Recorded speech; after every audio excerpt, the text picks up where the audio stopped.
This is the prototype B entry in my custom rack builds series. It's going to be a relatively short video because it was ultimately a failed project, mostly because as soon as I built it out, I outgrew it. But I did want to do something with the Doepfer DIY bits that I bought on day one from Perfect Circuit. So I went scouring the internet looking for 84 HP custom cases, and I found this one that looked really cool. So I thought, why not build that? I've got some wood in the garage, so let's go take a look at what kind of scrap I have out there and see if I can build something out of it.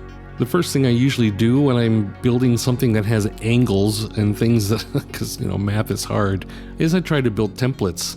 And my templates are normally poster board or some kind of a thick cardboard that I can use, or if I don't have that, I'll grab some 1/4 inch junk wood laying in the wood pile and use it to just rough up some ideas of what I want the shape of this thing to be.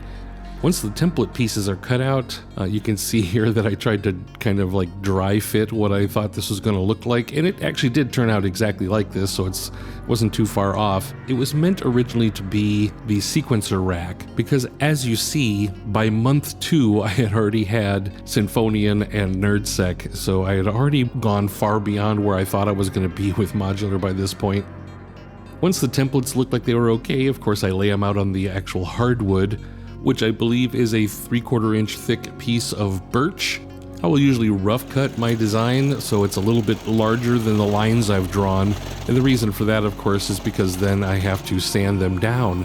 I tend to oversize and then trim down because it's better to remove than it is to try to add. Once I get both sides exactly the same size, then I'll usually take them over to the drill press and drill up my holes, which is where I've actually been failing a lot in modular case design. For some reason, I cannot get the rail holes to be precise, no matter how carefully I measure. I don't know why. So, round off the edges, round off the edges, round off the edges, round off the edges, and leave it square. I found right away that the sharp edges were not going to work, so I had to round them off, which is okay because it actually kind of looked cool.